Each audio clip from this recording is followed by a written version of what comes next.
Balikan natin si Ryan Lesigas naman. Nasa Maynila live, Ryan. Dayan, maaga pa lang kanina, abala na ang mga tauhan ng Department of Labor and Employment dito sa Manila Science High School sa Maynila. Pinaghahanda nila ang buhos ng mga maghahanap ng trabaho ngayong araw.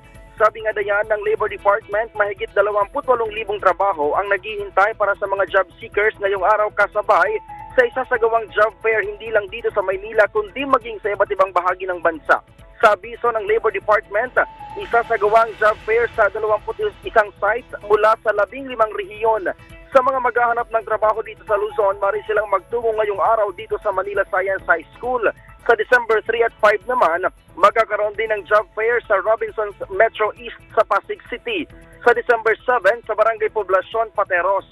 May ikakasaring job fair sa piling lugar sa Cordillera Administrative Region, Ilocos, Cagayan Valley, Central Luzon, Calabarzon, Bicol Region, Visayas at maging sa iba't ibang bahagi ng Mindanao.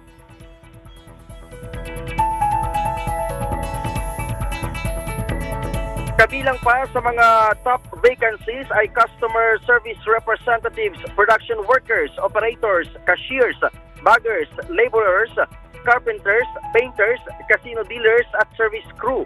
Paalala sa mga kumpanya o paalala ng mga kumpanya sa mga job seekers, huwag kalimutan na dalhin ang ilang mahalagang dokumento sa pag-apply tulad na lamang ng resume, certificate of employment, diploma, transcript of records at iba pa.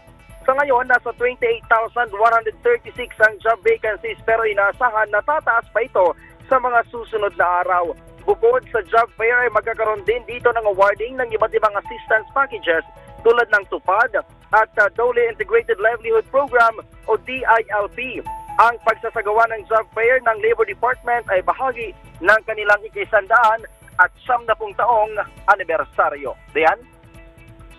Maraming salamat, Ryan Lesigas.